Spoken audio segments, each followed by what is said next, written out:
time for Cigar Talk, the fastest growing cigar show in the nation. Whether you're a new cigar enthusiast or a cigar aficionado, we have something for everyone. Bringing you the best interviews, cigar reviews, and weekly giveaways. So grab yourself a cigar. It's time to light 'em up.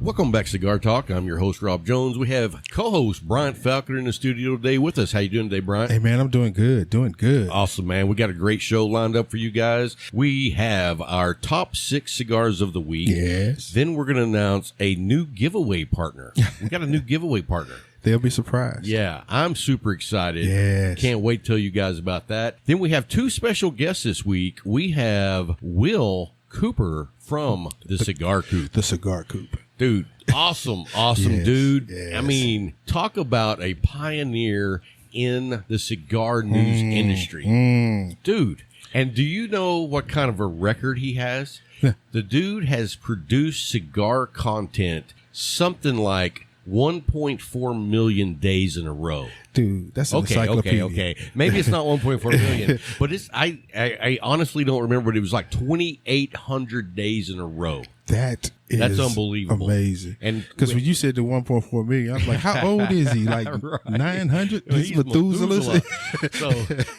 So I apologize. I don't remember the exact day, but it was just unbelievable. Yeah. I mean, think about that. You're sick. That's consistency. You have kids. Yeah. Your wife has kids. Yeah. And you're still doing cigar content. Yeah. That's awesome. Yeah, that's consistency. That is the product. That's a love for the product. That's passion there. Oh yeah. So then we have Ben from Moose Mountain Goods. Yes, sir. He's going to join us today. Yes, sir. Talk a little bit about a surprise coming up for you guys. And then we'll be doing our giveaway as always. Yes, sir. And so let's get to it. Let's talk about what we're smoking today. Well, coming from the Cigar Talk show pack. Oh, so this week on the show pack, last week I got to choose. Yeah. This week I chose. Big Boy chose. And I chose the Caldwell Eastern Standard. Great cigar. This is not your typical Connecticut. No, sir.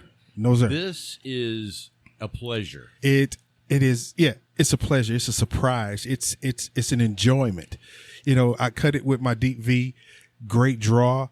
The first third, man, that pepper snuck in. Then we looked up what the wrappers and binders were, and we're just amazed. I tell you what I love is that it's one of the few cigars that has a creamy profile, but still hits you with just the right amount of pepper. Yes, especially on that retrohale. Yeah. And so we're actually pairing it with the 13-year-old Dickel Bottle and Bond. But I tell you, I really think it would go better with like a Costa Rican coffee.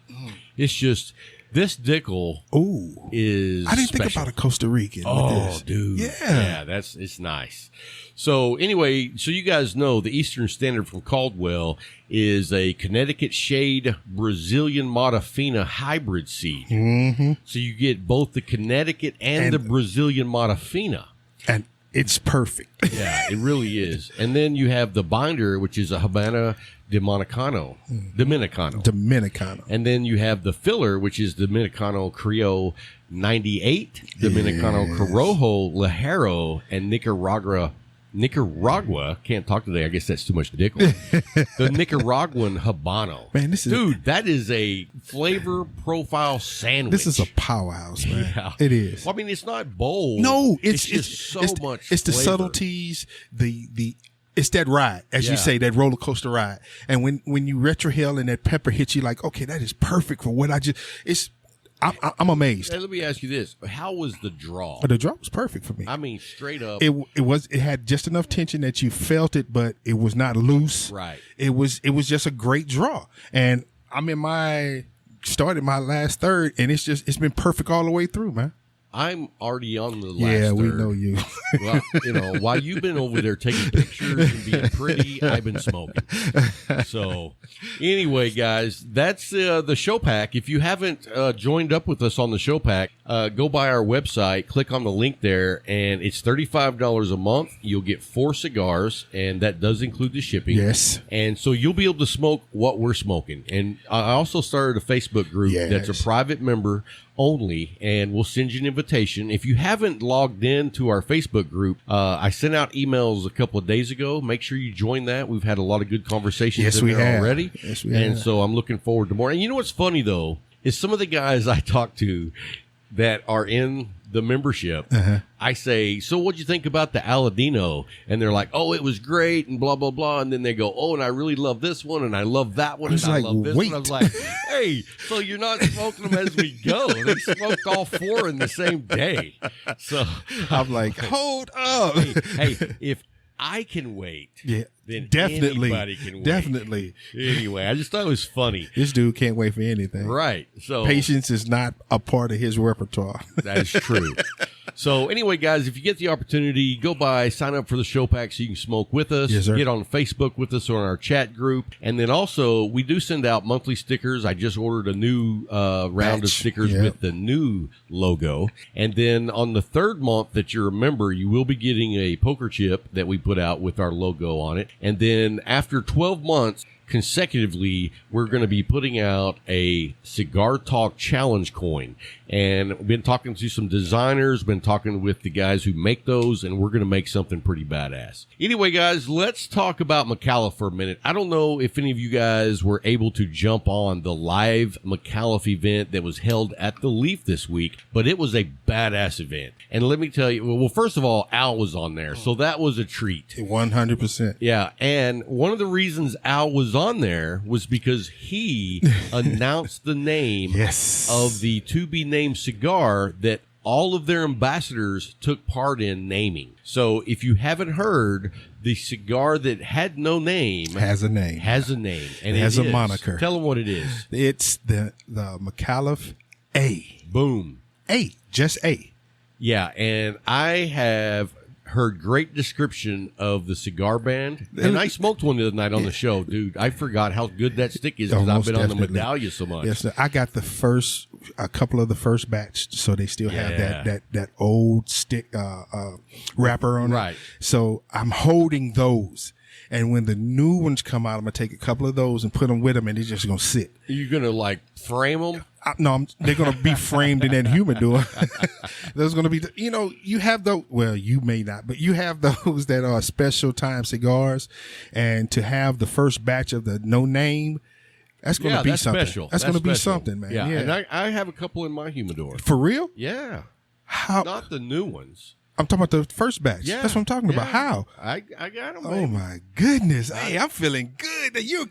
Dude, he's growing. You can't believe that I still have them, right? I can't. And you got to know that I've had the couple that I've had since like February. Bruh, it's May. I am amazed at you. May. I'm amazed at you, right? Man. Keep growing, bro. Impressive. I like this. So anyway, about the live event, man, it was so cool. Sam was hosting it. Al came by, and then Luna was at the shop. Got to hang out with him. It was great seeing him. And I don't know if you didn't get to see this because you were doing stuff. Yeah. But Luna does a badass Arnold Schwarzenegger impersonation. Dude. That I would have loved to see. It was great. I'll pull it up. It's still on Facebook. Okay. But I was like, wow. I'm going to look for that. Yeah, it was really good. Yeah. I was impressed. So anyway, guys, if you're not a McAuliffe ambassador, you definitely have to check them out. Go by our website, click on the link. After every episode, we have Become a McAuliffe ambassador. You go over there, you sign up, it's free. Yes. That is Bryant's favorite word. Favorite 4 letters. Free. So anyway, you sign up, they send you a challenge coin with your own number on it. Oh, yeah. I was supposed to ask you about what's your number now. What's up with your number? What do you mean you were supposed to? Yeah, somebody told me to ask. I'm not going to tell you who told me to, but somebody told me to ask you about your number. I believe 100% in transparency, and you were not being transparent. He did not say transparency. My number is 250. in 98. What happened? That's a pretty good number. Yeah, what That's happened? a pretty good number. In fact, my coin is right here. Yeah, that's what I don't know happened. if you saw it, but my coin's laying right here. You see it? 298. 298. So what's your number? 165. If you do the alpha numerical, Oh my God! Here we go. I'm going to tell you something. What's Wait a that? minute. What is it? If you like? look up alphanumerically what 298 says, Stands for? it stands for happiness. Do you know what 165 No, I don't, stands because for? I don't want to hear you say it. I'm gonna look myself. No, I'll tell you. Okay, what I'll does it tell say? you. If you look up 165, Here we go. it stands for dick. I knew we were going there. I knew we were going there. You know, I just made all that up. I can't believe it. I was like, let me look it up myself. So anyway, if you haven't become an ambassador, you got to do that. Dude, these guys over at McAuliffe, I mean, it makes me laugh because no one else comes close to what they're doing for their ambassadors. Nope. I mean, Not at all. The list is like becoming a book. You know, used to they had a list of what they've done. Now it's becoming a chapter. A chapter. At a time. So let's talk about a little bit of what they've done. They've opened up what they call the ultimate inventory. Yes, they have. Dude, that blesses the brick and mortars and the consumers.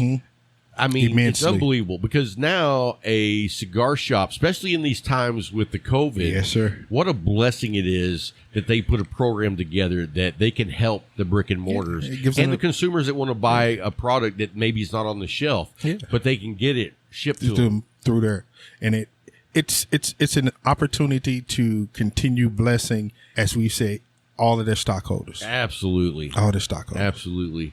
And then we just had a cigar that was named by the ambassador. Yes. Nobody's ever done that. Nope.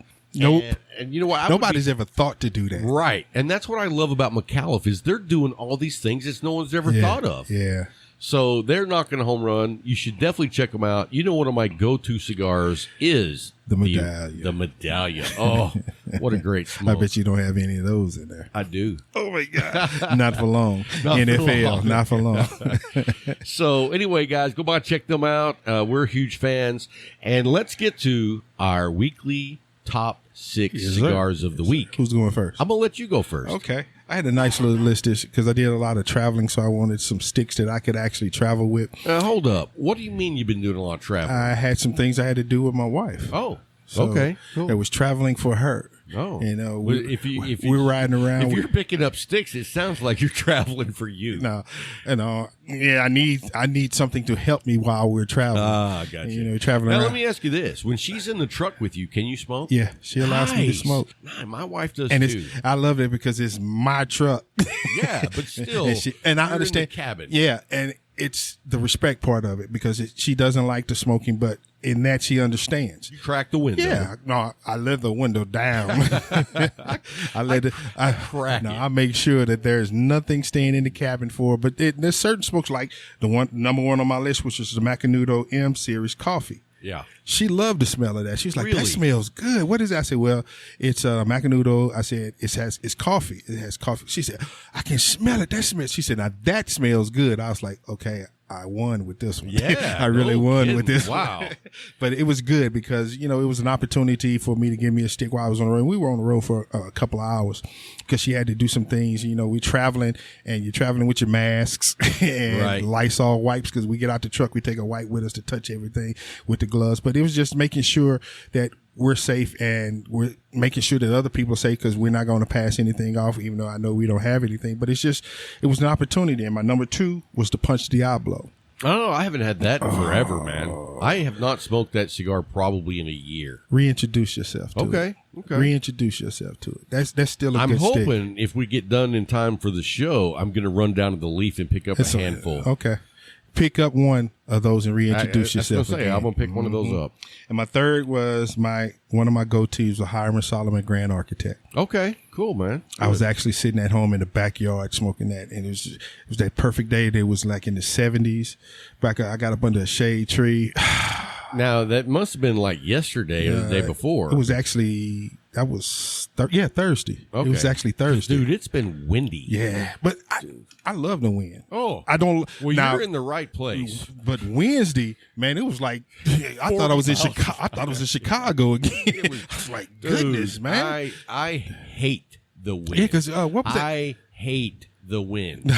Dude, I got you. That's why I don't live in Lubbock, Texas. I got you. Because there is nothing stopping the wind. And it kicks all that dust up and dirt and sand. Here, at least, it's just the wind and not the dirt. Yeah. But I still hate the wind. I would like, if I lived somewhere where it never blew over 5 miles an hour, I'd be in heaven. You'd be totally happy. I got you. Well, those are my 3 this week.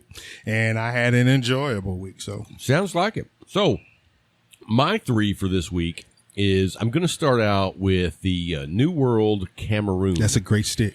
It is a great stick. That's a great stick.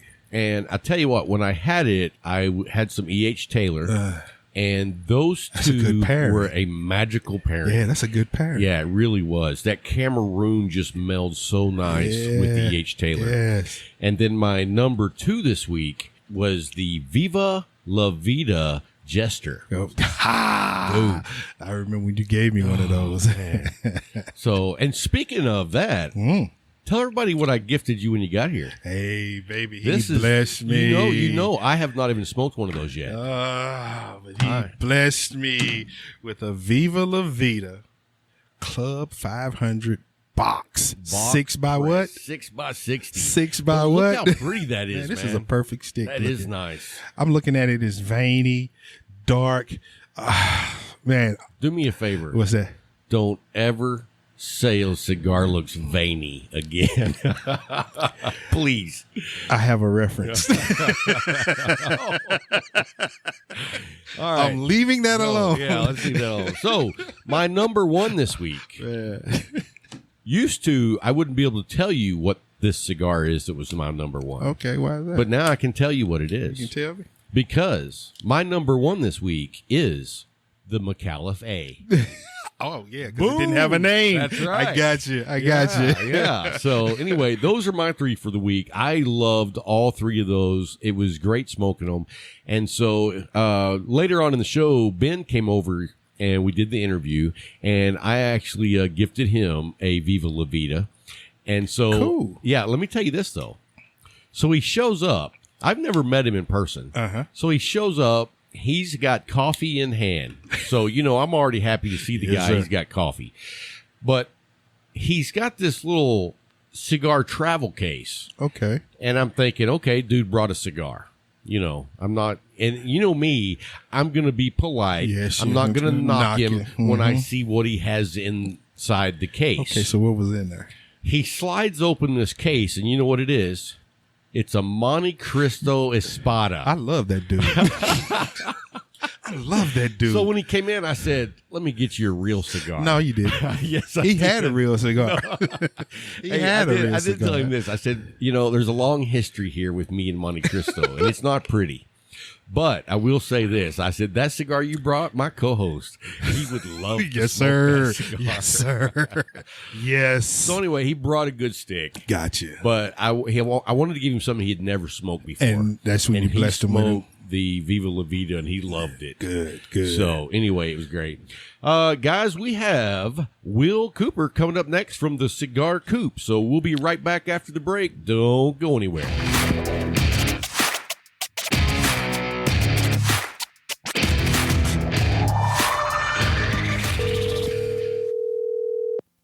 Hello. How you doing, Coop? Hey, man. This is Rob from Cigar Talk, man. Thanks for taking the time to talk with us. No problem. Hey, so, it's funny because I never know what to expect as far as the time goes. Are you a straight up on the minute guy, a little early guy, or just like a few minutes after guy? You know what I mean?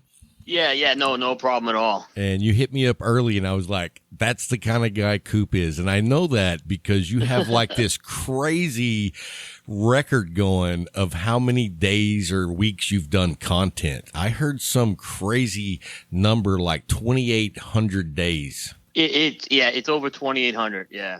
That's amazing, man. Congratulations. That's like something that we all strive to do is be consistent like that. So hats off to you for that, man. No problem at all. Hey, so let's talk a minute about, well, let's introduce you to everybody. This is Will Cooper from the Coop, the Cigar Coop, and you not just do like a awesome cigar news website, you also do a podcast. You're involved in several different aspects of the cigar community. So I want to introduce you to everybody. If they don't know you, I'm sure they do already.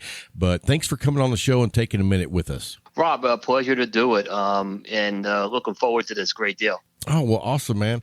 So let's talk about, you're originally from New York, from what I've read. Is that correct? Yep, New York City. I grew up in Brooklyn and Staten Island.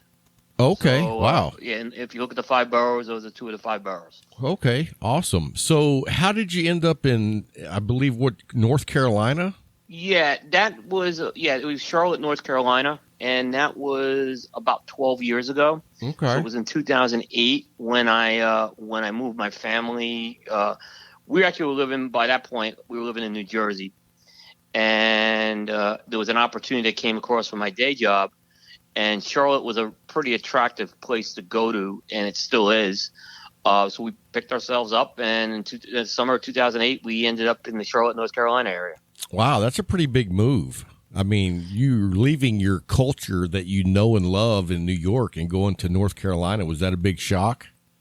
Yeah, it was a big shock. Probably more for my family than for me, because I had done a lot of traveling with my day job.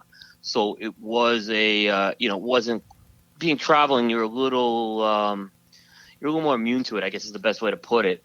But regardless of that, you don't want to go through another big move again. And as much as maybe one day I'd like to end up in Florida, I'm not looking forward to the actual logistics of another move again. Right. Yeah. So you say one day you might want to end up in Florida. Is that for the retirement years, or is that just because it's like the cigar capital of the United States? It's more of the latter. That's the capital of the United States for the cigar industry. So a lot of what I've done on Cigar Coop is been built on relationships, namely having FaceTime with a lot of the manufacturers in the industry. And, that's something that I feel is important. And as part of that, I've made about 4 trips a year into Florida, just to kind of show my face, shake hands, and just see people. There's a point where I'm kind of saying it's probably easier if I'm down there full time, rather than make 4 trips a year. So that's kind of what I'm thinking right now. Whether that happens or not, I can't say. Sure. So let me ask you this. You moved to North Carolina in 2008 for what you said is your day job. Now, is the whole cigar media your full-time job now? It's my second full-time job. Okay, yeah. I do understand that. Yeah, no, I do have it is not my primary source of income, is the best way to put it. So yeah, I do have it's people would say it's my second job. I have to work like a second shift a lot of times with this stuff. I completely understand. And, you know, I have a regular full-time job, and then I have this. And so I understand it's like 2 jobs. But from what I see on what you do, it's like you have 4 jobs. That's true. I mean, because it's not just you're writing articles. You're also doing a podcast. You're doing you're an ambassador for the Cigar Rights of America. You're in the cigar media realm. I mean, dude, you have your finger in every cigar pie. I appreciate it. Yeah, I do seem to. That comes, I guess, with growth, so to speak. And I've been blessed enough to be able to grow in doing this. But it definitely takes its toll on time as you do things. So, it involves a lot of my nights are busy, unfortunately, or, early mornings I'm doing stuff. And then occasionally I have to kind of, multitask, take some days off from work, let's say, to do certain things as well. I got you. Yeah. And, today is my marathon day, because actually you're like my 3rd interview today, and I have one tomorrow morning. So I completely understand. It's just it's work, but at the same time, I look forward to my weekends so that I can do this work and be out of my regular routine. Absolutely. Absolutely. So how did you actually get into the cigar industry? I mean, how long you been smoking cigars? I've probably been smoking cigars about 14 years, like seriously. But it was around the time I moved to Charlotte. And Charlotte's just a very different market than, let's say, like smoking in New York City was. And, it's a little more of a personal market, when you start dealing with the retailers. And, I happened to strike up a friendship with a retailer. And I was like really into this stuff. And he was kind of getting his store off the ground. And he's really kind of was looking to figure out where he wanted to go with things. So he invited me to go to the IPCPR trade show in 2010, really with him as a buyer, to help him kind of set the strategy and bring in the products he felt people would want to see. So he kind of deferred on me to do it.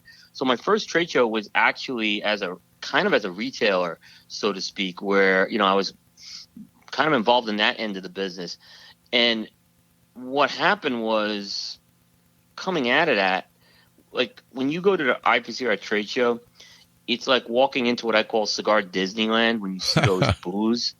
It's very overwhelming, but in a positive way. And you start snapping photos and you start meeting these manufacturers, and there's stories behind that. And what I basically decided to do is I decided to form, for lack of a better term, a blog of that experience at that 2010 trade show, documenting my experience at the booths.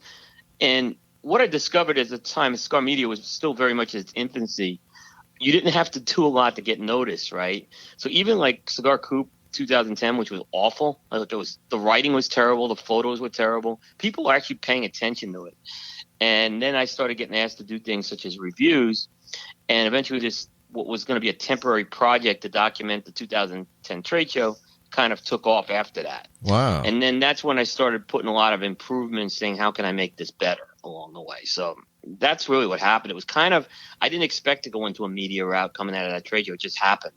Well, it's funny that you say that, because that's kind of how Cigar Talk got started. Was I was traveling, so I was stopping at all these shops and meeting the owners and talking to them, and I thought, man, I'm going to start blogging about all these great shops I go to. And then after I started doing that, I was like, well, maybe I should just start interviewing so people can experience what I'm experiencing. And so I completely understand, and I mean, it goes from like 0 to 100 real quick. It really does. It really does. I just was, like I said, and like I said, the cigar media is still very small, so it's very easy to get noticed. And the cigar industry is small, so it's also easy to get noticed. And if you stick around a long time, surprisingly, people are going to remember you. Well, I think that's probably the big key is, I mean, you've been doing this for 10 years now. I mean, does it seem like 10 years to you, or has it gone by pretty quick? There's times, I guess you could say you have long days, but I think it went by real quick. I look back, I'm like, I can't believe 10 years ago was my first trade show. Yeah. I can't believe 10 years ago when I started this thing. So it's almost like I think I have cigars still in some humidors from that first trade show. No way. Yeah. I almost think I still have a few of those lying around. Wow, that's crazy. Mm-hmm. So yeah. I saw on your About page that you are married for over 27 years and have 4 children. How do they feel about this roller coaster that you've kind of taken the family on as far as cigars? It's kind of interesting. They went from, a family that would hold their nose with cigar smoke, right, to kind of some interesting transitions. So my oldest son ended up working retail for a couple of years. So he actually was working when he was out of college. He was, just waiting to get his full-time job. So he worked for a couple of years doing cigar retail. He liked it a lot. Wow. Ultimately he wanted to get something more in his profession. But the real interesting is my wife. Really? Because my wife runs the business of Cigar Coop today. Oh, nice. So there's a business aspect to what we do. I'm not saying I'm a corporation or anything, but sure, there are sponsors that need to be done. Invoicing needs to be done. So she does a lot of that piece as well, anything with the business related things. She's also one of the proofreaders that I use now, because I actually do have to have proofreaders to do, to cover the content. So I have 2 proofreaders. She's one of them. I was going to say, it sounds like she has all the thankless jobs. She does. She does. She also knows all the samples that come in. That's kind of interesting. Wow. but it's interesting to kind of have her involved with that piece. And I honestly, if the business piece if I had to run the business piece, it would not have worked, and I probably would have to hire a business manager to do this. I see. Well, what a blessing it is to have a wife that'll take on all that extra responsibility. Yeah, absolutely. She's been great. Well, that's awesome. So I was reading some of your reviews, and you do a really nice job at doing reviews. I read a lot of reviews, and I feel like it was just someone blowing smoke, if you know what I mean. But when I read your reviews, it actually sounds like, wow, I wish my palate was that delicate. Yeah, I don't know how, I always like to say I'm just another guy who has a point of view, different, and I put it into words. I'll say there's guys with more sophisticated palates than me, and there's probably guys who are more simplistic. I like to say I'm somewhere in between there. I try not to go overboard with flavor notes, so I don't believe in saying, hey, the cigar is sweet, it's spicy, it's bitter. I think that's too little. And then I'm not going to go and say, hey, the cigar smokes like cornbread or rye toast or something like that. So I think there's an in-between you go with where you try to come up with analogies there. So that's why I kind of say I try to keep it at that. Do I occasionally pull out that crazy flavor note? Yeah, we've all done that. But it's you're trying to create something that people can relate to. Yeah, and that's what I found about your reviews that were real nice. It was very relatable. You didn't have the generic, it was spicy or it was sweet, and then you also didn't have it was toasted almonds with sea salt. So right. It was something that I enjoyed, and I thought, well, I can read your reviews and kind of be like, okay, I definitely want to try that stick. So I appreciate the level of review that you give. I appreciate that. Thank you very much. So what is your plan as far as Cigar Coop media? I mean, are you like venturing into new platforms, especially, I guess, during the pandemic's going on? I mean, what kind of plans are you coming up with so whenever this is all over, you're going to be moving into? Right now, I'm probably going to stay the course, at least right now, because I got the website and there's 3 podcasts that I have. I just added a third one, and that's more around pairing cigars with music.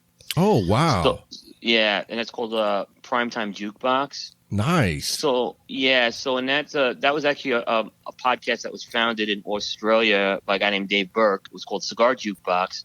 He did about 200 episodes, and he was really looking to kind of maybe sunset. But I like the concept so much. I said, hey, look, if I could take some of the workload off you and bring you under this umbrella, would it work? And he said, yeah. So we brought that podcast in as a once or twice a month podcast right now. So that was added like in the past couple of months. So right now I'm staying the course, at least with our content. Yeah, because if you're going to do more, it sounds like you're going to need a clone. Yeah, there eventually is maybe a point in the next 3 years where, let's assume the industry is healthy, that I may go do this full time.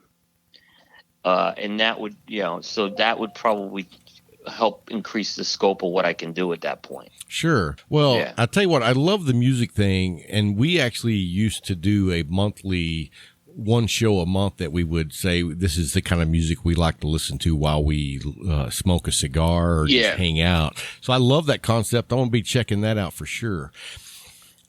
So what was the part that you decided that, I love cigars, I love the PCA or the IPCPR, and I want to devote this much time to it? Was it the relationships with the people in the industry? Was it the relationship that you had with the cigar community? I mean, what actually spurred you on to say this is something that I want to do, maybe even full time? So there was definitely a welcoming aspect to the industry. The industry was very welcoming to me, even in my infancy. Like, I just remember guys like at that first trade show, and even after that trade show, spending time with Michael Giannini and Matt Booth.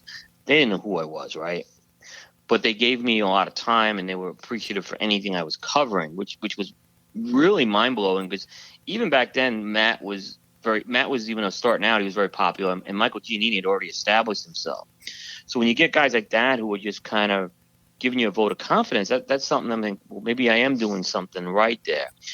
Ultimately, though, I did see an opportunity.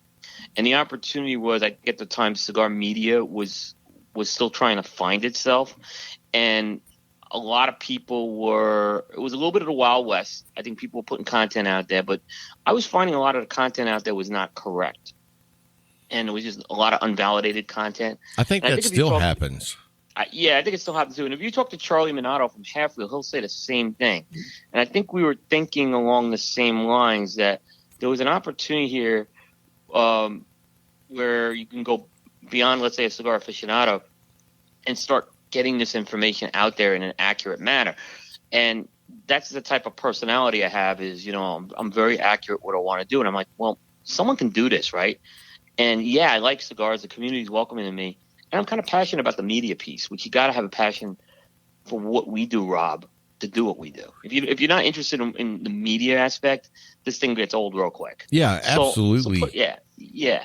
So you put all these things together, and I saw it was like almost a little bit of a perfect storm there to kind of say, yeah, you know what, I could take this thing really seriously. And that's why I started upping the game of content, photography, et cetera, going forward. Well, and that's kind of my background before I was into podcasting, because I'd never thought about being a podcaster if you would have asked me this 4 years ago. But my background, I've always been a photographer since I was like 15, and I did it professionally for 10 years. So this was kind of like, if you do photography, you're already used to using like Photoshop to do edits and stuff. So the audio editing just kind of felt natural. You know what I mean? Yeah. And so but it was a learning curve. And, I'm still constantly trying to update the information that I read, because, man, when you're starting out a podcast, there's a lot of misinformation out there. Oh, yeah. Oh, absolutely. Yeah, no doubt about that. And you started in 2010. I mean, who else was even around back then? I mean, that you were one of the frontier guys. Yeah, there were a few guys who've been around longer than me. But there's guys who are around who aren't around anymore either. Right. So there's not a lot of guys who've covered. I think Charlie and I, again, are probably the only ones to cover every trade show since 2010. Wow. Because Charlie started out the same year I did. Yeah, we had him on the show a few months ago. I think it was in December. And both of you guys, man, it's like I'm honored to have your name in my show. So thank you so much. Well, thanks for the opportunity too. Media is a good thing, and you're doing great stuff. So it's a win, I guess. Well, and I love the fact that, and I'll tell you this, whenever I'm looking up information to discuss as a topic on our show, your website and Half Wheel are usually my two main sources, because y'all cover so much material. So it's like, not only are you providing material, you're also providing topics of conversation for a whole lot of media. Well, I appreciate it. We do have different. I think we do have different approaches, different styles, and even different coverage. We'll do, but I think that's what makes it healthy. I don't think we want to try to replicate what the others do. Yeah, there's a competition at times, maybe for a story. But I don't think we're looking to replicate the content. Right. And I think actually, I just interviewed Charlie a few weeks ago, and he made a good point. If cigar media ever faced a crisis, right, I think maybe unlike the cigar industry, the media ranks would probably close pretty quickly and unite, and I think we'd all have each other's back. Yeah, absolutely. I agree 100%, because during this COVID process that we've all been dealing with, and I'm sure you've experienced this as much with the Zoom meetings, how they've just like exploded. And I've had several meetings with other podcasters, and it's an amazing experience, because it's not so much competitive as it is how can we help each other out. Sure. I think exactly what we do. And I think that's an important thing to do too. I think more media is better for the cigar industry than less media. I agree 100%. I always tell people in the end, that. if we compete, we'll just let our own brands kind of shine the way we've intended it to. And, but I think I'd hate to see a trade show with like no media, or, just no online podcasts or anything. I think this is a good thing right now to have the variety. Well, being that you're usually the guy that's in the know, what's your thoughts on the PCA either canceling, rescheduling, or going through with their original date this year? So it's interesting, because if you went back to about a little like March 13th or 14th, I wrote an article, and at the time the PCA made a statement, and they said they were going to go ahead and have the trade show. And this is like March. Again, let's go like March 13th. I think it was about. And at the time, I thought it was a right call because hey, the trade show was still 4 months off. There's maybe there's a little bit of there's some time for cooler heads to maybe prevail, not push the panic button, right? But in a matter of days, that kind of started unraveling because that's when the college basketball tournament got canceled, the NBA and NHL season shut down, baseball shutting down. Next thing we see shelter in places, restaurants closing. So like 10 days later, I completely kind of had a reversal on that, saying they got to reconsider this. Now I think they're at a point where it doesn't matter if, let's say, the virus would go away tomorrow and they can clear everything up. One is I don't think they should have the trade show because I think there's too much economic impact that's damaged the industry right now, and the industry needs to get itself back on the right foot. It's not a time to come together to celebrate. Maybe it's not a time to have retailers expecting to spend a lot of money at these trade shows or manufacturers. So I think that's my feeling is that they should cancel it. My gut tells me is the way Vegas is right now, with Las Vegas not even open, and the fact that large gatherings are probably not going to be coming back right away. I don't see how they have the trade show. And let's say they have the trade show. I mean, there's probably going to be limits in terms of social distancing. There may be limits on terms of who's allowed on the trade show floor at a time. I don't know how you control that. So I think this year they're going to pass. I don't see any way they have it. Yeah, I agree. I think if they tried to have it, I think the experience would not be what they want it to be. It would be a very controversial call to go forward with it, considering no other industry is going forward with a trade show really at this point. Right. So if they canceled it, they'll say, okay, PCA, yeah. I mean, there may be a lot of people criticize the PCA no matter what, but I think in this case, if they cancel it, you can't really blame them. The other thing is I think a lot of this is dependent on Vegas. Vegas, in terms of does Vegas cancel them out before they cancel Vegas out? Oh, yeah. So I think there's a little bit of that going on. But I mean, if anyone's buying plane tickets to Vegas right now, I would reconsider that. At this point. Absolutely. Yeah. I actually know someone who went to Vegas about 3 weeks ago, and I was like, why would you go to Vegas? And she was like, well, it was our birthday, and we went out there, and there was nobody there, and all they did was eat at a couple of places and then fly home. Wow. I mean, yeah.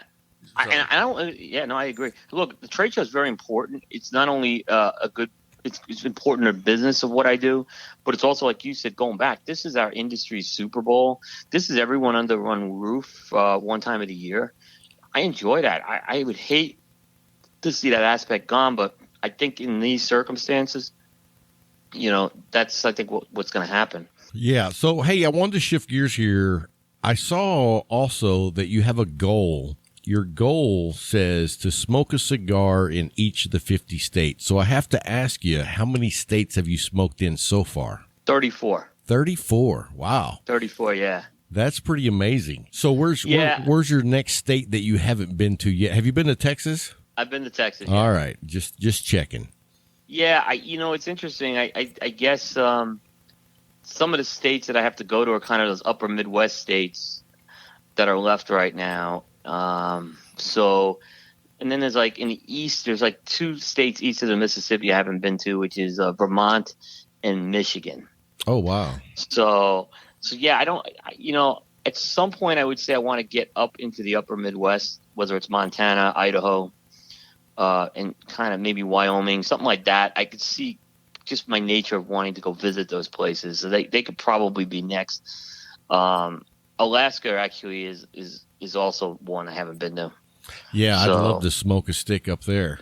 Yeah, I did smoke in Hawaii. I did get to smoke in Hawaii. Hawaii. So you knocked out that one already. I did knock out that one, yeah. So that was about 11 years ago, yeah. Wow. Well, a buddy of mine was actually going to try to do that all in a month. and he was just going to take a month off and try to hit all the shops.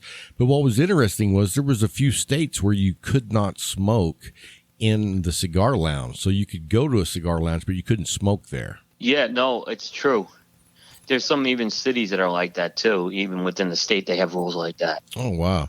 So yeah, I think Delaware is one of the states that's in that category. Oh, really? Yeah, I think it's Delaware. I know there's a few, but I think Delaware is definitely one. So I also wanted to ask you about, I saw that you serve as a member of the Cigar Rights of America ambassador. How does that happen? Yeah, I mean, they asked me to serve on that. Pretty much anyone can apply to be an ambassador if you kind of meet the criteria and kind of agree to do certain things. So, that involves, there's a couple of things. It involves recruiting people to sign up for CRA, answering questions if people have questions about CRA. And I'm leaving one thing. Yeah, just, and I also have a forum through my media site to promote certain CRA activities right now. Oh, okay. So I've been doing that for a while as well. Well, we're big supporters of Cigar Rights for America. We always tell people if you're smoking cigars and enjoying the community, you got to sign up because, I mean, it's a no-brainer. It's $25 a year. They give you 2 free sticks. Even if they didn't give you the free sticks, it's still a bargain. Yeah, no, I agree. I definitely agree. I mean, it's important. They are. I mean, these things are expensive. The money is needed. The money is put to use. I mean, and they get a lot of criticism. I mean, and sometimes the criticism is warranted. Sometimes I think it's a little unfair. It takes a long time to do what they're doing. So the wins aren't going to come right away. But the little progress that's been made, I don't think the little progress would have been made without CRA either. So I think it's important what they're doing. Yeah, I think when you're in that position, no matter what you do, there's going to be criticism because people always have a better idea than what you're doing, right? Exactly, yeah. But I think Glenn Loop does a good job up there. We've had him on the show a couple of times, and we support him 100%. Anytime you're fighting the bureaucratic BS that goes on in Washington, it's not an easy job. Oh, I agree. I agree. He's got a thankless job. His efforts are tireless as well. He's always been approachable. He also, me and him have disagreed on a few things, and he doesn't hold it personal either. So very good. He'll give his opinion, but yeah, there's times me and him have argued on certain things, but the nice thing is there's no grudges held, and sometimes he's convinced me, and sometimes he hasn't. Yeah, right. So let me ask you to tell everyone at home that's listening or in their cars, wherever they might be, tell everybody where they can find all your media sources. The easiest thing to go is to go to the Cigar Coop website. It's at www.cigar-coop.com. You'll find the news, the reviews, all the podcasts you can get to in one place as well. If you want to catch social media at Cigar _ Coop on Twitter and Instagram. And then there's the Cigar Coop Facebook page, which I'd say is probably the best place to go, is the Cigar Coop Facebook page, because that's what we also broadcast the shows live there. So if you want to see a live stream of the show, and if you want to catch the shows on demand, like I said, you can either go to the Cigar Coop webpage, or you go to your favorite podcast catcher, iTunes, Google, Podbean, wherever you find your podcast. Awesome, man. Well, hey, that's going to wrap it up. I appreciate you taking the time, and we're honored to have you on the show, and much respect for everything you do and being the frontier guy that you've been, man. Well, Rob, thanks so much. Thanks for what you do as well. It's important. I really enjoyed talking with you. And hopefully maybe this won't be the last. We'll talk soon again. Sounds great, man. I appreciate it. And you have a great weekend and keep your family safe, brother. You too, my friend. Take care. You take care.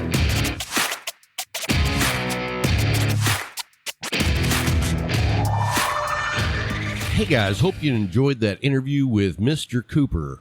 Love that guy. He does a great job, and we're just honored that he took the time to come be on the show with us. Yes, we are. Impressive story. Go by, check out their website. I mean, imagine that if you're a cigar enthusiast, you already go by, because that's one of the news sources that most of us depend on, at least on a weekly basis, if not on a daily basis. Sir. Yes, sir. So we're going to shift gears here and talk to Ben over at Moose Mountain. Did I say that right? Moose Mountain Goods. Yeah. So These guys make amazing coffee. Yeah, and I know how picky you are about your coffee, Dude, man. and that's right. If I like it, it means it's quality. And so here's what I loved about having a expert coffee guy. Okay. Because, I used to think I was a coffee snob. No. And that's just based on I demand the highest quality. yeah, okay. yeah. But I don't think you can be a cigar snob until you learn everything about the coffee. Okay, And that's, cigar snob or coffee snob? no. Did I say cigar Yeah. snob? Oh, I'm definitely a cigar snob. No. You know me. I'll wallow in the gutter with the best of them. For real. No, on a coffee snob, though, I mean, I really think in order to classify yourself as a legit coffee snob, you have to know how to do the French press, how to do the pour over, how to make espresso. Yeah. And basically, I just know how to make coffee the regular way. Yeah. And it's got to be good. Okay. If it's not good, I'll throw it out. Yeah, I've seen that. I've seen that. I cannot handle mediocre to bad coffee. Yeah. And And that's my conversation I have with people when I try to talk to them about coffee now. And they're like, man, I said, first of all, this is not Folgers. This is not, we're not talking about something you can go in your regular grocery store and pick up. I'm talking about a grain. I mean, the bean that is being, blessed. The person is taking their time, and it's not something that's just thrown together. Well, in the interview with Ben, we actually got into that on how a lot of these coffee roasters, they grew so fast that they don't have the quality of care on the bean roasting. And so what happens is they basically put it into automation. Yeah. And once automation happens, there's no changing the roasting technique based on the temperature of the beans before roasting, the humidity level. And so that's like what Starbucks does. Yeah, they just put it in a robot, and the robot makes coffee no matter what the conditions are. You lose the expertise and the heart. And the passion. And the passion. You lose that. I'm with you. And that's with anything. That's with anything. When you lose that expertise, that knowledge, that heart, that passion, you just get a product. You don't get a piece of art. Right. You don't get something that when you taste it or when you take it in, whatever it is, when you take it in, you're just like, hey, this is something different. Right. And I'll tell you this, like here in Abilene, I look at where I can go get coffee. Yeah. And I just, I can't go anywhere other than the Leaf. That's where I am now. You know what I mean? Yeah. So, the Leaf had a shortage of coffee during this pandemic. And I was kind of like getting a little, like scratching my arms like a heroin addict. Because I went there that day and got a bag of Sumatra. And Jay told me, said, don't say nothing to Rob. He said, don't say nothing to Rob. I see how it is, Jay. I see it how it is. So, but here's the thing. So I was down to a half a pound of coffee. Ooh. That's a day for you.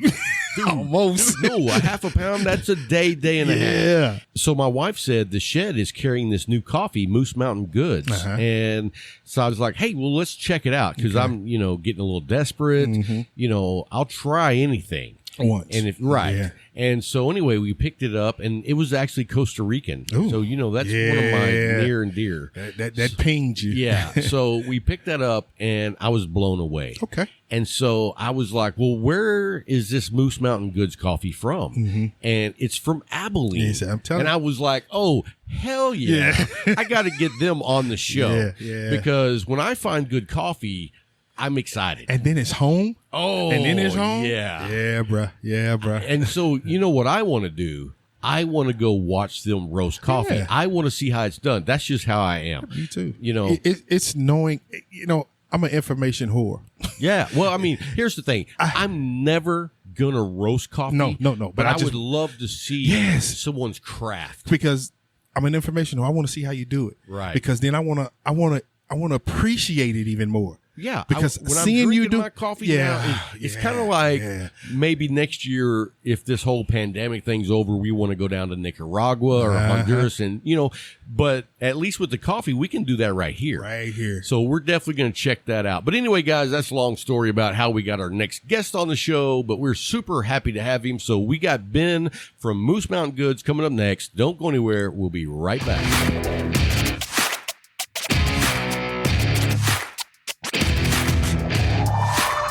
Hey guys, thanks for hanging through the break. We have Moose Mountain Goods with us in the studio. We have a husband-wife team and a couple of sons that run this company, and we actually have Ben, the husband portion of the team, in the studio with us today. How you doing today, Ben? Fantastic. So I just have to tell you guys how I found out about you. You know, the whole COVID thing has restaurants doing curbside service. Right. And me and my wife went and picked up lunch at the Shed. And if anybody is in the Abilene area and you want some home run, knock your socks off barbecue, the Shed is the place to go. Give them a plug. Because let me tell you, I had never been there until the pandemic. You know, I heard about it. Everybody was raving about it. And I was like, you know what? It sounds like too much trouble. I don't know if you've gathered this by now, Ben, but I don't like to put out a lot of trouble. You know what I mean? More effort. I want to put out the bare minimum, but still get the best. Yes. So anyway, we went through the drive-through there at the Shed, and one of the options that we had was a bag of coffee. And we're always running out of coffee. I mean, we go through a lot. And so they had coffee there, and my wife said, hey, we should try this. It's a local company. And I was like, well, who is it? And she was like, it's the Moose Mountain Goods. And I was like, never heard of them. So we got a bag of coffee, and I got to tell you, I've had a lot of bags of coffee that were packaged nice, that looked nice. And after I ground it and made a pot, I was like, you guys were so good that I immediately messaged y'all and was like, hey, y'all want to come on the show? So everybody at home, that should tell you something. These guys make awesome coffee. That's your point to say thanks, Rob. I'm getting there. I was waiting for the opening. Thank you, Rob. No. So I want to find out how that came about. First of all, I've been looking for coffee roasters that smoke cigars.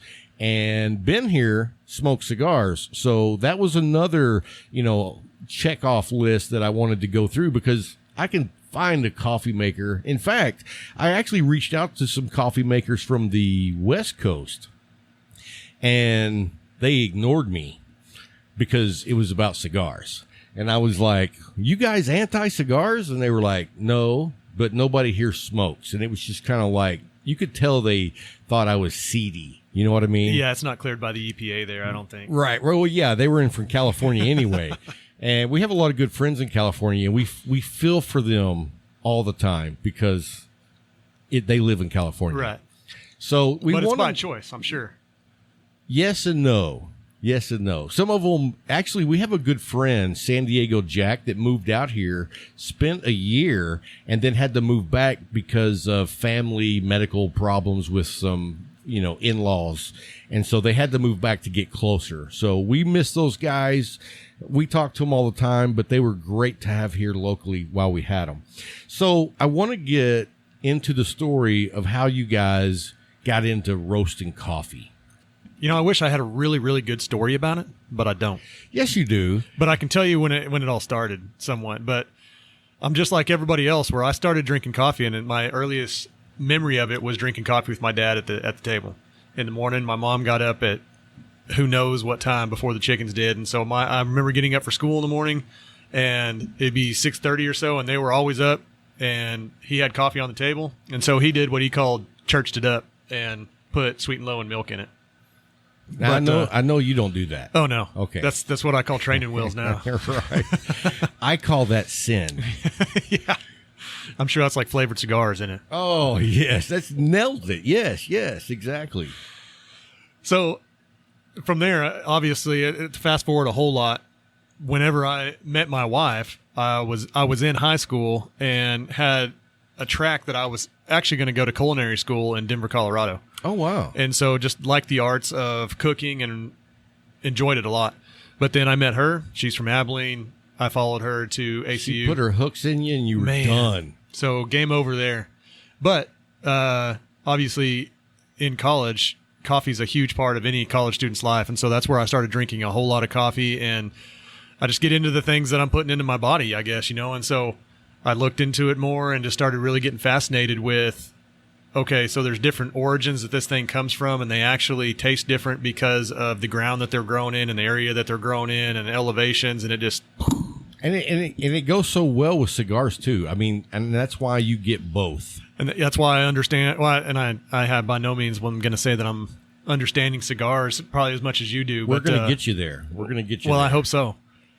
But from there, I started looking into, well, how do I start doing this on my own? Because we were talking about barbecue a little bit earlier. Everybody likes to cook and say they can make the best brisket in the world, which I'm going to jump on your train over there and say I've eaten a lot of barbecue, and those guys over there at the shed, they've got it going on over there at the shed. Man. That's no lie, hands down, best barbecue I've had in a really long time. And yeah, I'll tell you, all I've had over there is the chopped brisket sandwich, and it's still miles ahead of anybody else.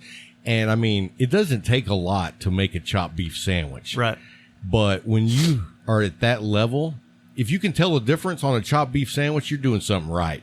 And I've seen the plates when people bring ribs and brisket and all that. I'm just like, oh, wow. So, yeah, I can't wait until we can actually go eat there. Yeah, they got some good stuff. So, anyway, I started looking around how I do this on my own.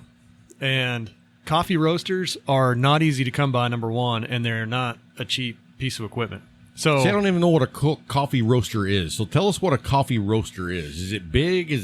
I was thinking, did you start this by putting coffee beans in the oven? I mean, how does it work? I got a buddy of mine that came over to the house and saw my actual first roaster it's the real roaster that I bought, the first real roaster, which I'll tell you about my first one in a second. But the first real roaster that I bought, he came over and said, that looks like a huge jet engine. Really? And so that's what they look like. But the basics of it is it's just a drum that rotates, and then you've got a heat source on the bottom of it that roasts your beans to, everybody. It's like anything else, but if you're wanting good coffee, you want a lighter bean. You want a what? A lighter bean, lighter roast. Oh. Because, number one, it's got more caffeine in it, and number two, it's like anything else. The more heat you put to it, the more the flavors and everything you burn out of it. So the lighter the roast, the more caffeine you're going to have, and you're going to be able to experience a lot more of the flavors that are in coffee. And now I run into people all the time. We were speaking about Folgers earlier, but they think that coffee's coffee. There's no difference in it. But once you start having different coffees and saying, hey, this one tastes a little bit different than this one does, and then you realize, okay, this one came from Ethiopia, and this one came from Guatemala, this one came from Costa Rica, and you start putting it all together and figuring out the different tastes that all of them provide, you understand that there's actually difference in the origin of where they come from. So how did you decide on what coffees you guys were going to make? Or roast, I should say. As far as the origin goes? Right. I did a lot of talking. There was a guy, I did a small stint right after I graduated, and I moved to Denver.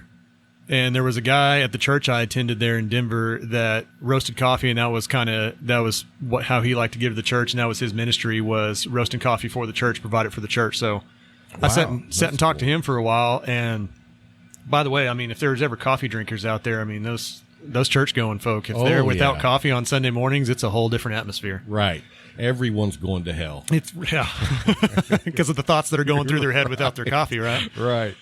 So, but I talked to him about it, and that's how I kind of got going with, okay, so I understood that there was the different origins from him. And he started explaining Ethiopias are kind of like your real rarities. The African ones are kind of your more rarer types and rarer flavors. And then anything from South America, like your Guatemala, your Costa Rica, See, I love Costa Rican coffee. And that has to do with elevations and where they are on the mountain there. You can actually go to Costa Rica and you either get one from a high elevation or low elevation. And depending on the elevation of it, depends on what kind of flavors it's going to have in it. Okay. Well, I tell you this, I think one of the big things for me when I graduated into being a real coffee drinker in my own mind was I bought a burr grinder. Yeah. And, like everything else, I do everything extreme. I either smoke 50 cigars a day, or watch 100 movies a day. You know, everything is extreme. So whenever I burr grinded my first coffee, I put it on the finest, you know, and it's like just a dust. I later found out that that's not the best way to burr grind your coffee. Correct. And now I do it like on a medium course. Does that sound more? How do you recommend it? I got the professional here. Well, it all depends on how you're going to prepare it.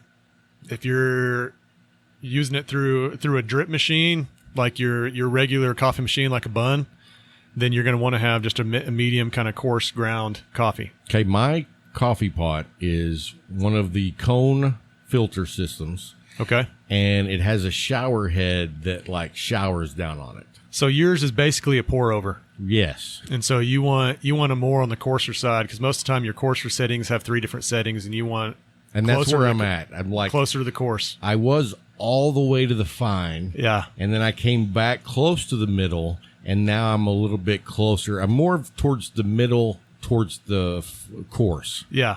So that's where you want to be at. And when you think about it, you got to let the water run through it. And I'll bet whenever you were making it the first time when it was like powder, you were filling that thing up and it was overflowing a little bit. Yeah, because it wasn't all coming out. It would pack down just like a mud clot.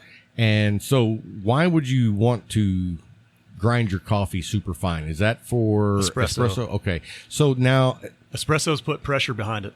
So coffee, though, if I grind it coarse for a pour over versus for an espresso, same coffee. Same coffee. So you can make espresso out of the same beans that you make your regular coffee. Typically, most people that drink espressos, like espresso is a base to a lot of drinks. Like when you go into your places, I won't name their names here, but when you go into your big name coffee shops and you're getting different drinks, they're all usually based off of an espresso. If you get an Americano, it's based off of an espresso, and then they fill the rest of it with hot water.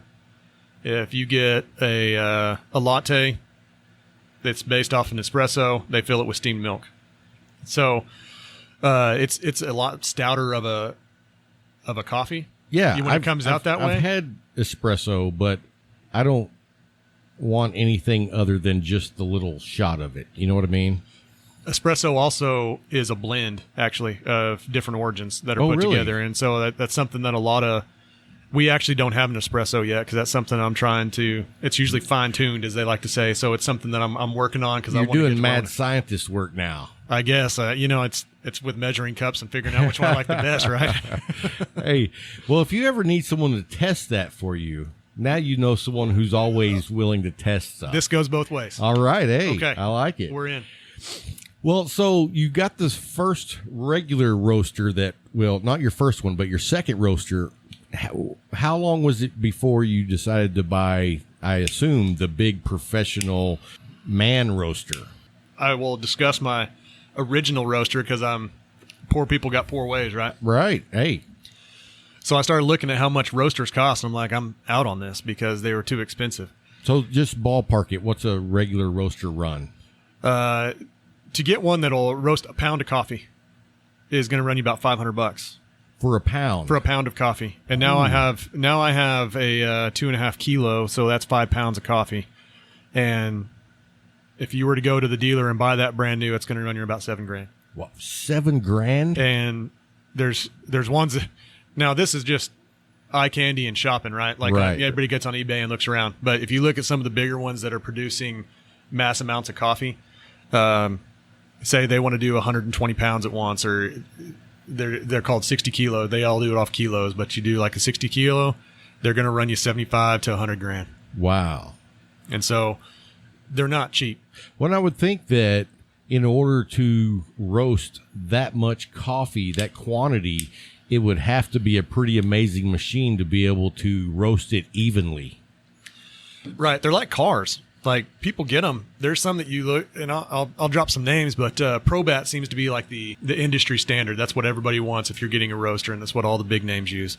And they'll buy people are looking for those from the 40s, and then they'll rebuild them.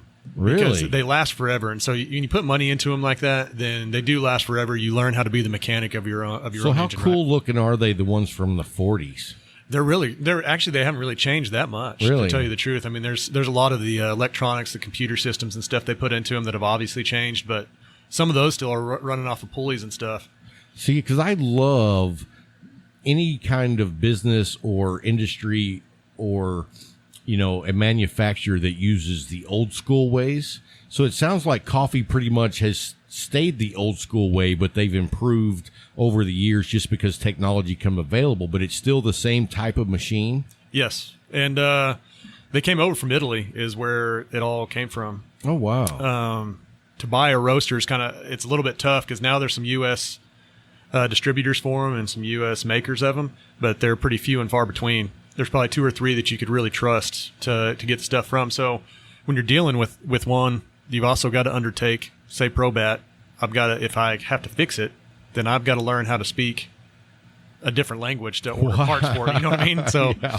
there's a lot that goes into that kind of stuff. But my original roaster, I had an old Weber grill, and I took the inside strainer from a turkey fryer and wrapped it with stainless steel that was perforated, and then I put it on a rotisserie so it would turn on the inside of my And grill. how did that work?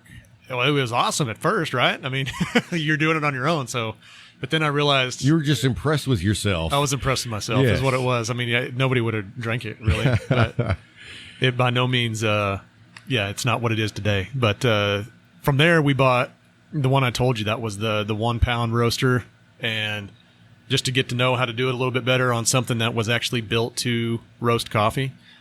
And we went to a couple trade shows, and then we went to Christmas in November this last year and realized how big of a hit it was and how many people around, like locally, are looking want to support a local company.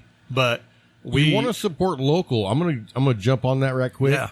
You want to support local, but if you don't have a good product, even if you're local, I can't support you long. Yeah, there's not a local cigar roller around here, is there? No. And, we love supporting local, and we talk about that on the show all the time. Our brick and mortar here is the Leaf, and we love supporting those guys because they provide for the community here like nobody else. Right. But if all they sold was crap cigars, then I couldn't support them. You know what I mean? Well, you got to get behind the product. If you Right. don't use it yourself, if you don't like it, then how can you sell something that you don't like? Right. And so you're a professional coffee drinker, and so you've got to this stage. So when did you guys decide, be like, hey, you know what, we're going to do this? I mean, was that at the 1 pound roaster, or was that more still like I'm a hobbyist at that point? Well, it was a hobbyist at that point, but then when we saw the money that we could make off of it, we decided, let's give this a go. Now, I love that honesty right there. We saw the money we could make, and we said, heck yeah, Well- let's do it. Yeah, I mean, you can have hobbies all day long, but if you don't make money at them, then, you need to rethink what you're doing because you're going to get poor quick. Sure, and, So, and hobbies get expensive. No if doubt. you're not making money, it's not that you're not making money, you're losing a lot of money. Correct. So whenever we sold out, we started putting pen to paper about how long we'd be roasting all day long to provide the amount of coffee that we were selling. And it was taking me, I mean, you do the math, but I'm selling 12-ounce bags. How long does it take to roast 1 pound? 1 pound, they're about 15 on that roaster. It was taking me 18 minutes per pound. And that's not counting the putting the coffee in and taking it out, or is that Right. That's just the roast time. so you're talking about 2 pounds an hour almost? Correct. Yeah, that's labor intensive. So we moved up to this 5 pound roaster, and I knocked my work down into about an hour or two of work versus a whole day's work. Wow. And so we're kind of eyeballing some other machines right now that'll knock that in half now. And so you just kind of start going up scale. And So let me ask you this, though. So you guys are really, I mean, your packaging is great, your story's great, but you're really just scratching the surface with your Moose Mountain goods. okay. I mean, because you haven't exploded, of course.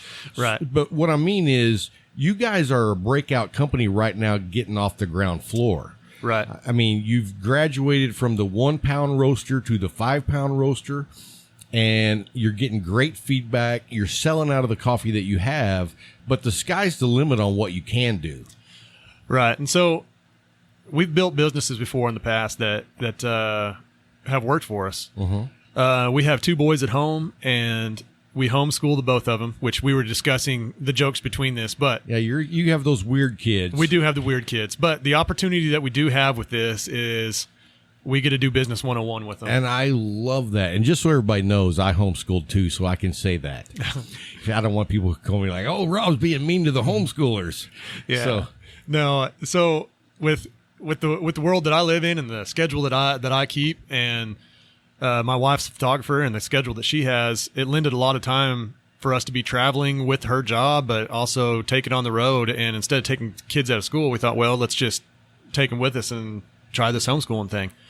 So that's how we got into homeschooling. And then we thought, well, what better way to learn business and teach our kids on their own how to do some of this stuff and the finances of it and what it takes to make a dollar that they love to spend, then make them do some hard-earned work behind it. And so our kids, if you watch any of our videos, they're behind all of it. Like this morning, my youngest that's 9 was not happy, but he was sweeping the shop up. Nice.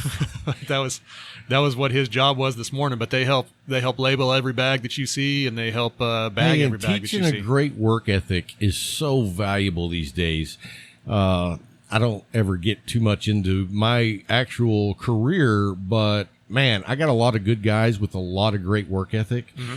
And every now and then I get guys that don't have a great work ethic, and it's just night and day.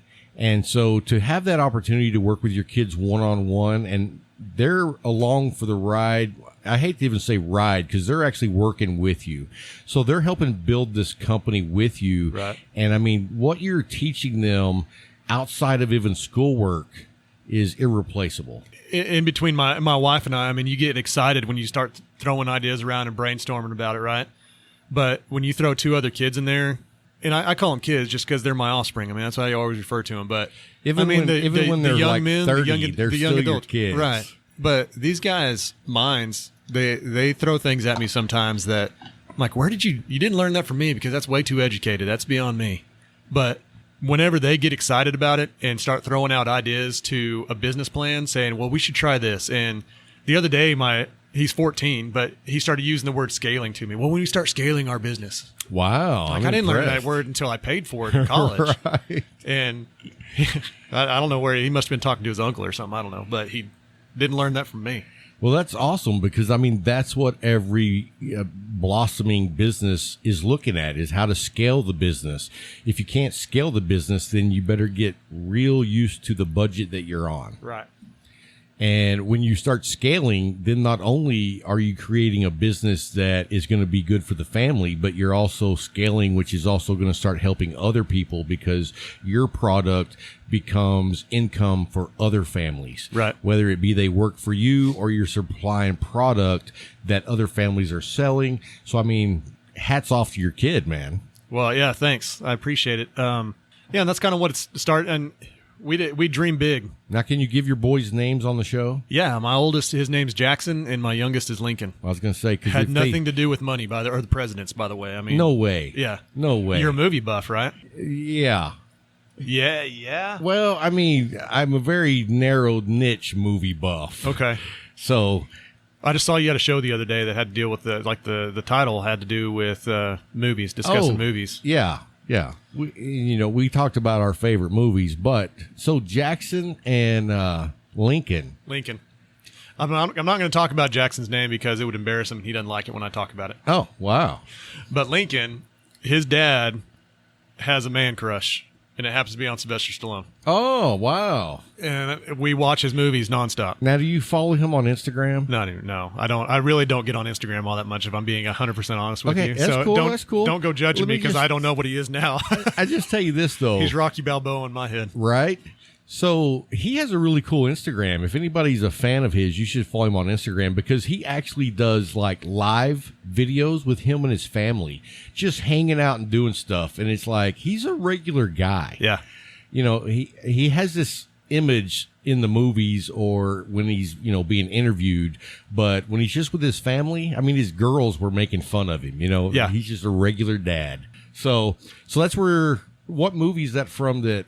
Over the Top. Over the Top. Lincoln Hawks. See, I got to say my favorite Stallone movie was Cobra. Cobra. It doesn't get any better than that. Cobra was a great movie. And, of course, you got to go. That's your 80s cheese. First Blood. Yeah. That was a great one. Now, the boys haven't seen Cobra yet. I can tell you that. They did see First Blood, but Mom was gone, and then we learned which ones would keep their mouth shut and which one wouldn't. Right. Now only Lincoln is getting to watch the movies, right? Well, he's the one that said, guess what Dad let us watch, Mom? Oh, wow. See? Messed up there, son.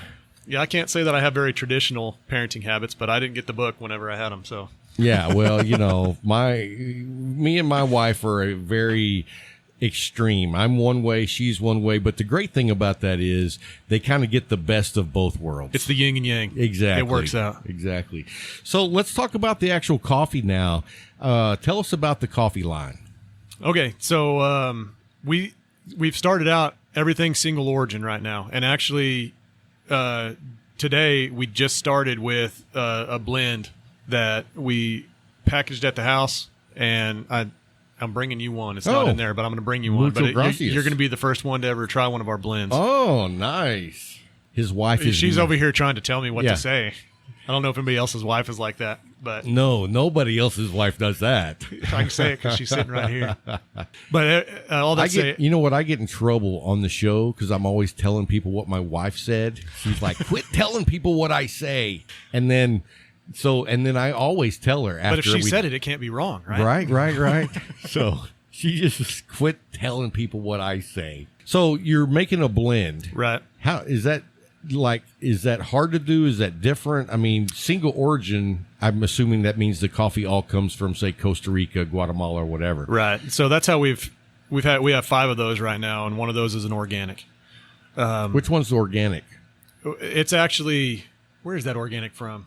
See, I got to ask her. Now you get attitude. She needs to step outside. Now you get attitude. It's like, now you want to talk. Honduras. That's where it's from. Okay, cool. But that one we're going to keep rotating just because the organics are kind of hard to come by.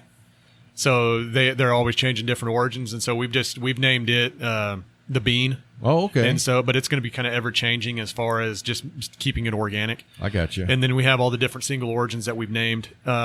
Now tell me the name of each coffee. Okay. Can you remember them? Yeah, I can remember all of them. The first one, and I would say that the most popular is Choke Cherry.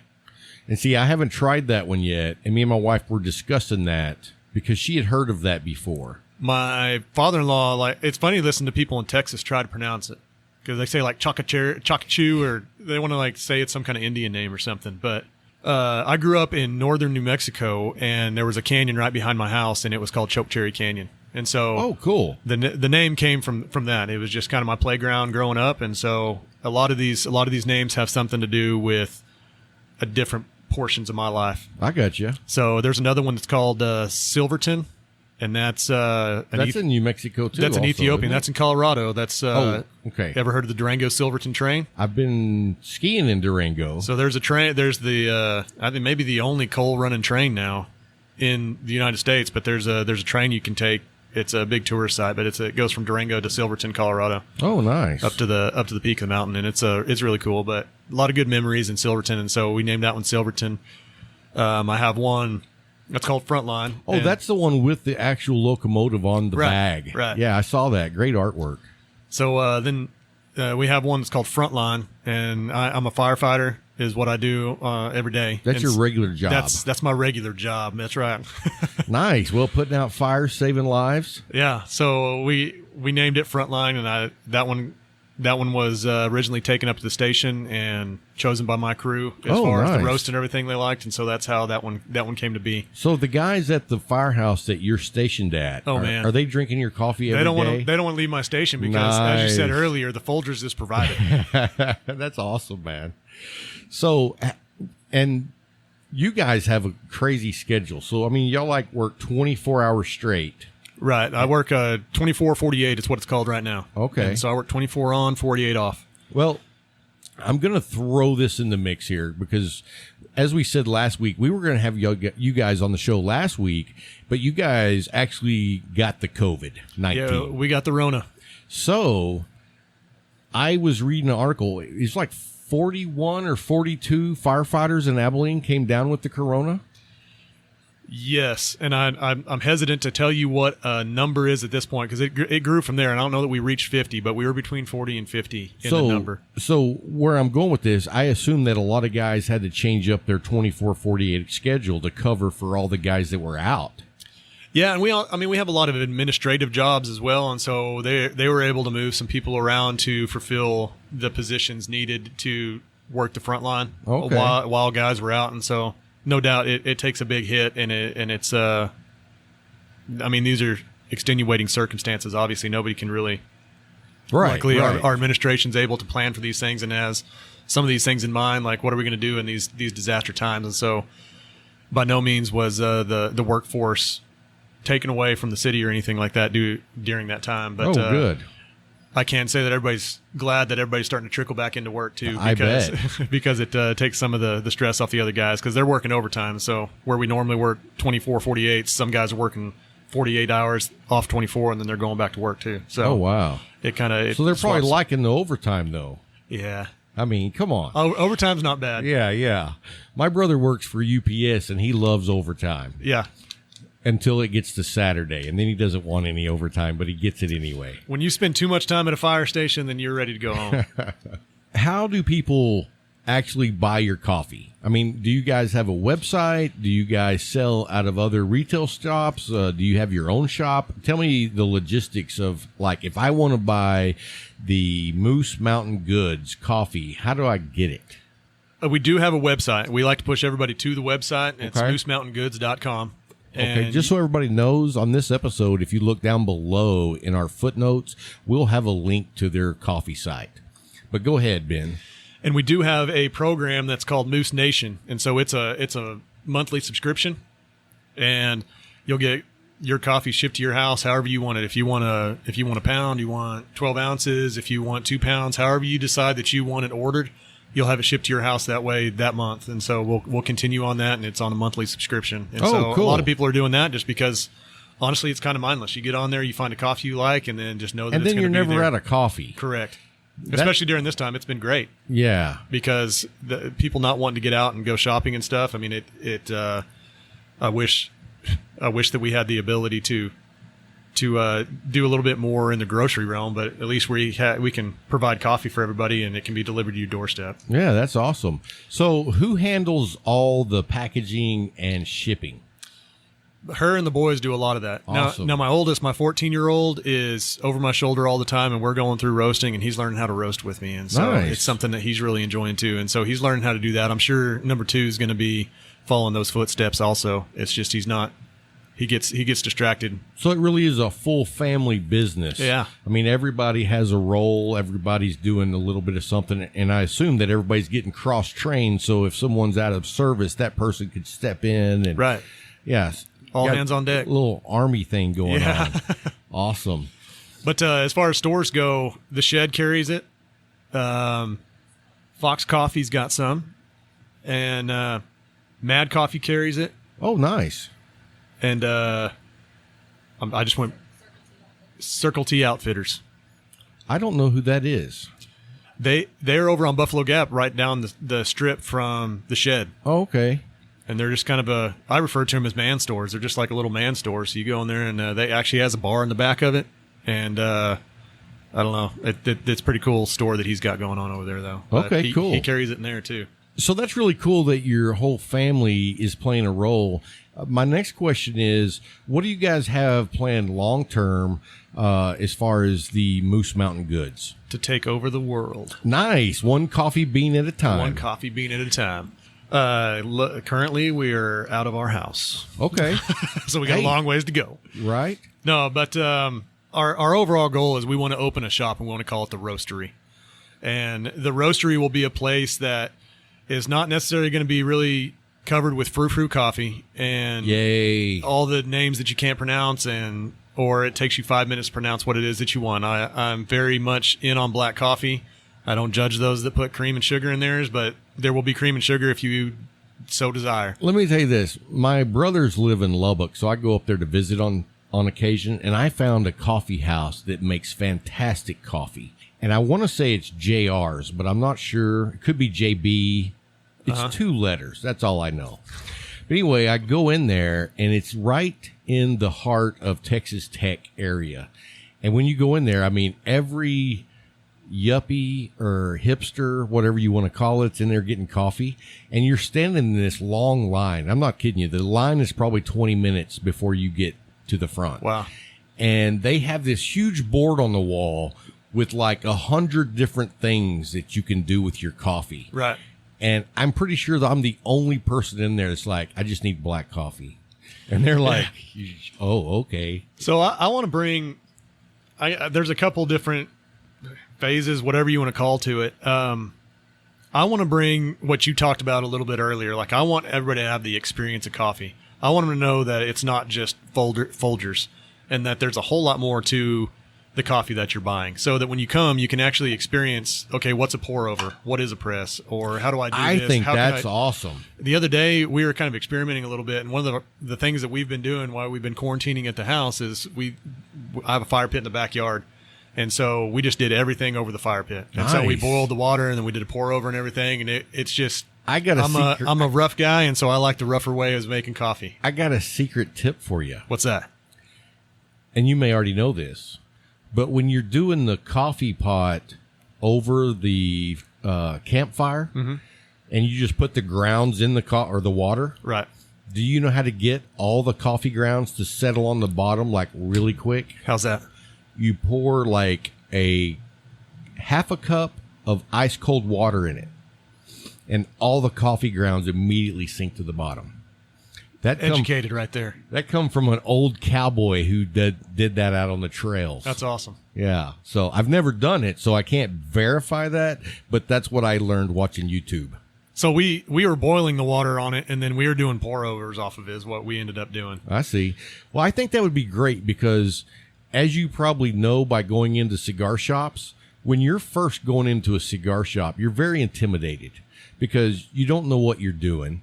And you go in there, and all these guys are sitting around smoking cigars, so you assume that they're all cigar aficionados. Right. So you feel hesitant to ask questions because you don't want to look like an idiot. That's the same way coffee is. And what I mean by that is, like, when I bought my coffee maker, I looked at 100 different types of coffee makers. But the more complicated it seemed, I was like, I'm scared to order that because I don't want to order something that I don't know how to use. So that's why I went with the machine I went with, because it was pretty much, no brainer. You don't have to think, it'll do it for you. Right. But if you have a shop, a roastery that teaches people how to actually do the French press, the pour over, all the different ways to do coffee, I think that's just awesome. And I like to say, like, we don't even refer to it as a coffee shop when we talk about it around the house. We'll call it the roastery or the coffee bar, because I want it to be a coffee bar. Like, it's going to be one of my favorite trips that I ever made with my family was I didn't make it with my family because that would sound bad after I get into it. But me and my wife were on a trip, and we went to Lynchburg and toured the Jack Daniel's distillery, and just the environment that it was set in. But I want a rough dude to come in and get his cup of coffee, but have a good cup of coffee and understand the difference between what good and bad is. And at the fire station, there's guys that will argue with you all day long about it. It's no different than Folgers. Oh, and wow. I will make them a press. I'll make them a pour over. And no difference. And they'll talk trash in front of everybody else, but the next morning they're saying, hey, you make me one of those, Ben? Right. Yeah. And so that's kind of what I'm looking for is I can change anybody's mind on coffee. You just give me an opportunity, and I want people to come in and know what they're getting, enjoy it, and know that they're doing it locally. And so that's my goal with it. I'm not really in the competition to get into a coffee shop where I'm serving pastries and everything else. Yeah. I want the ultimate goal actually on the other side of that was I understand the laws that Abilene has, but I don't know if I can say it. Can I say that on here? Yes.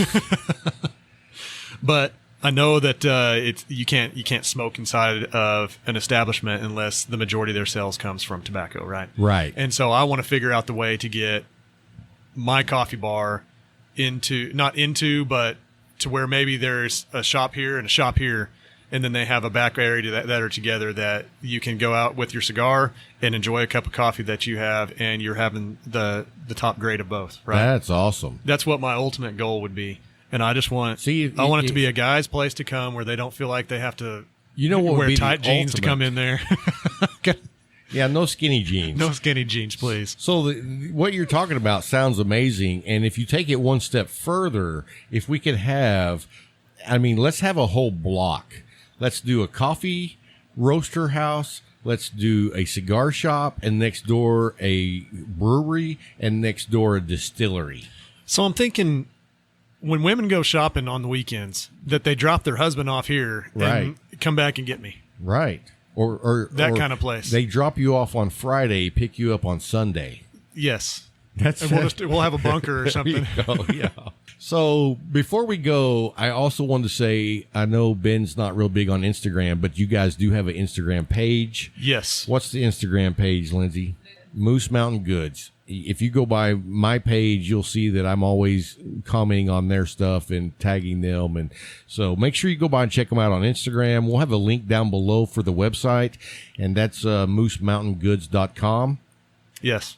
And so we'll have that up. And you guys, you know me, I'm not going to tell you guys about any kind of products unless I love them myself. And so if you really want some good coffee, check out Moose Mountain Goods Coffee. And that's going to wrap it up, man. I appreciate you guys coming by and hanging out and smoking it. How do you like that cigar? Let's talk about what we're smoking before I go. This has been awesome. This is the Viva La Vida. Viva La Vida. This is a tough stick to get. And I tell you, I've been trying to get this stick here in Abilene for a little bit over a year. We had Billy on the show, who's one of the owners, and then later on we had a second episode with Viva La Vida guys, and it's Billy and Gus. Okay. Two of the most humblest guys you could talk to, super nice guys. I love what they're doing, and I have so much respect for them. But I guess it's been 14 months, we finally got the Viva La Vida down at the Leaf. They just got the first shipment in this week. In fact, I called Jade down at the Leaf, and I was like, hey, when those come in, I need you to text me. And as soon as he texted me, I was down there. Well, now I know what I'm looking for when I go in there, too. You know, I have the go-tos that I've smoked for a while, but this will definitely be one I go look for. If you hang out with Rob Jones long enough, you will no longer smoke the Monte Cristos. If you listen to my show very much, you'll know that I'm down on Monte Cristo. Now that's not. I got to be honest with you. She asked me. She said, "Is he going to take a cigar with you?" I said, "Yeah, I'm going to go be prepared." And I was hesitant on what do I bring out of the three that I had in my house. Let's be fair. You did bring a quality cigar, way overpriced cigar, but quality cigar. He brought the Monte Cristo Espada, which is one of Bryant's favorite cigars. He loves that cigar. He goes on and on about it. And if it says Monte Cristo on it, I don't smoke it. And but you know, everybody has their own palate. You love what you love, smoke what you want to smoke. I just have to give anybody that's smoking Monte Cristo a hard time because it's such a cliche cigar for me. And what I mean by that is people who don't smoke cigars, when they walk into a humidor, they pick out the Monte Cristo, the Cohiba, because that's the cigar names that people know who don't smoke cigars. Right. If you go down to Costa Rica or, you know, any of those countries down there and you don't know cigars, they sell tons and tons of fake cigars. Well, they're all selling fake Cohibas. And the reason they sell fake Cohibas because that's the only brand that non-smokers can think of. So they buy fake cigars. But anyway, we're gonna educate you and get you smoking the good stuff. Well, I look forward to it. All right, man. Well, hey, thank you for coming on the show, and we look forward to seeing what you guys do here in Abilene. We're big fans already. So Rob, we appreciate it. Yes, sir. Thank you, and have a great day. Thank you.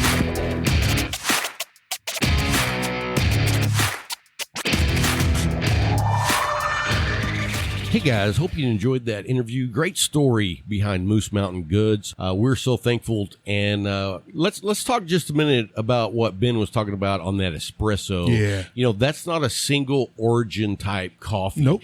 They take different beans from different regions and blend them together. What does that sound like to you? A coffee blender. I mean, a cigar blender. Yeah. It's understanding the different complexities of a different leaf and bringing that together. And they're doing the same thing with coffee. Yeah, that is cool. See, I never even thought about that. And when I've heard of like blended coffees, I've always been like, nope, I just want the pure thing.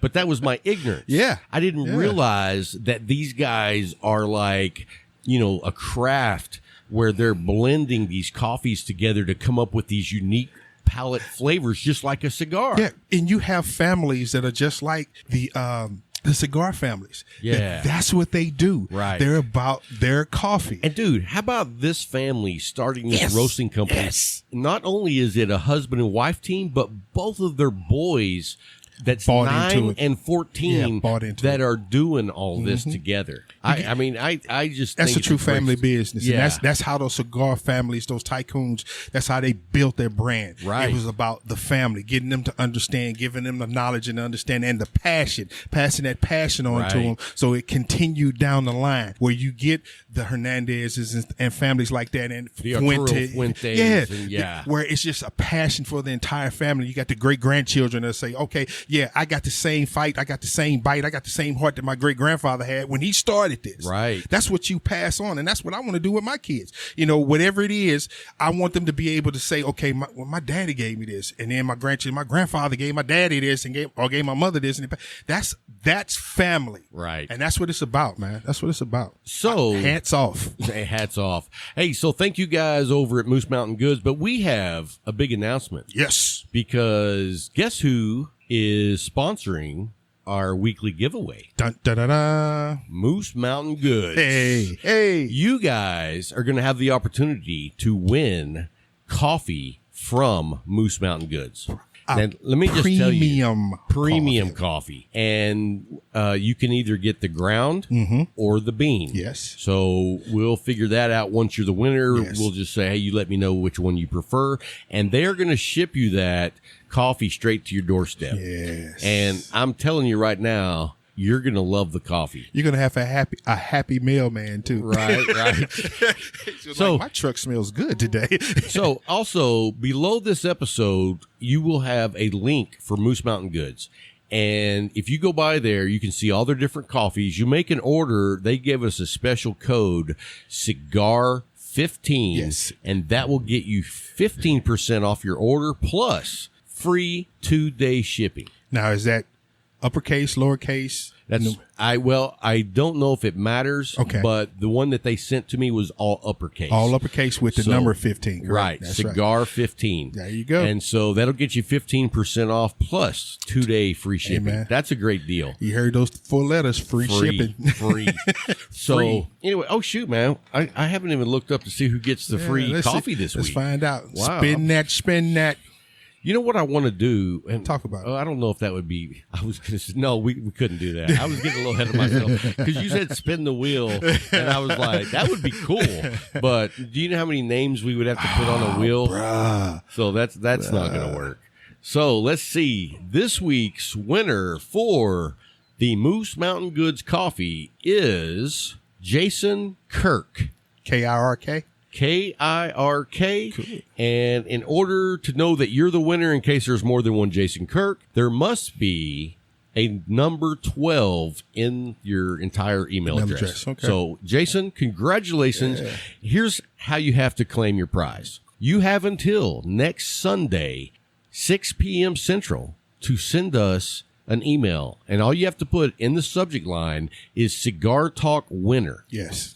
And then down below, give us your name, shipping address, and whether you prefer ground coffee or the beans. Yes. And you send me that information, I'll get it over to Moose Mountain Goods, and they'll drop ship it straight to your door. And there you go. Can't get any better than You're that. blessed with a bag of bean or ground, premium coffee to bless and pair with your great sticks. That's right. Hey, so let's talk about who we got coming up next week. Oh, please tell them. So you guys know how much we loved last week's stick in the show pack, the Aladino. Yes. Dude, I'm still remembering how awesome that stick was. There are members of the show pack crew that are still talking about that. Yeah, that stick blew it out of the park for me. So that being said, we have Justo from JRE Tobaccos. He'll be joining us for the show next week, and we cannot wait to have him on. Yes. Great story, and I really want to dig into some of the history with his dad, some of the history with their family. I mean, the guy's family is a legend in the cigar industry. So we can't wait to have him on the show. We're also going to have the guys over at Chaffio Cigars, and they have a very unique story as well. They are supporting a very unique cause. We'll get into that on the show next week. So you're not going to want to miss it. It's going to be a big show next week. So hope you enjoyed this week. And until next time, keep smoking.